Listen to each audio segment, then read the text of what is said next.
বহুদিন পর অবশেষে গ্রীষ্মের দাবদাহ থেকে স্বস্তি দিতে আসছে বৃষ্টি। আবহাওয়া দপ্তর সূত্রে খবর, শনিবার রাজ্যের 4 জেলা বীরভূম, নদিয়া, মুর্শিদাবাদ ও পূর্ব বর্ধমানে বৃষ্টির সম্ভাবনা রয়েছে। সূত্রের খবর, ইতিমধ্যেই রাজ্যে দক্ষিণা বাতাস বইতে শুরু করেছে, ফলে সমুদ্র থেকে প্রচুর পরিমাণে জলীয় বাষ্প ঢুকছে দক্ষিণবঙ্গে। ফলে শুষ্কতা কমে আর্দ্রতা বাড়ছে রাজ্যে।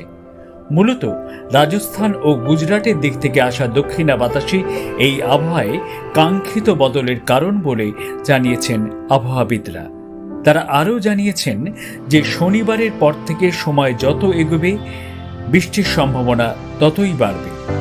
গত এক সপ্তাহ ধরে রাজ্যের বিভিন্ন জেলায় তাপপ্রবাহ চলছে ও বহু জেলায় লু বইছে। এই বৃষ্টির প্রভাবে তাও কমবে, ফলে স্বস্তির নিঃশ্বাস ফেলবে মানুষ। ব্যুরো রিপোর্ট, গম্ভীর সমাচার।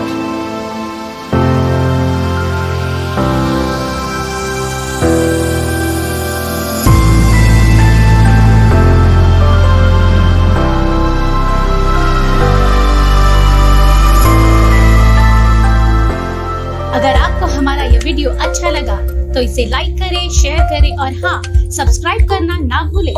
धन्यवाद।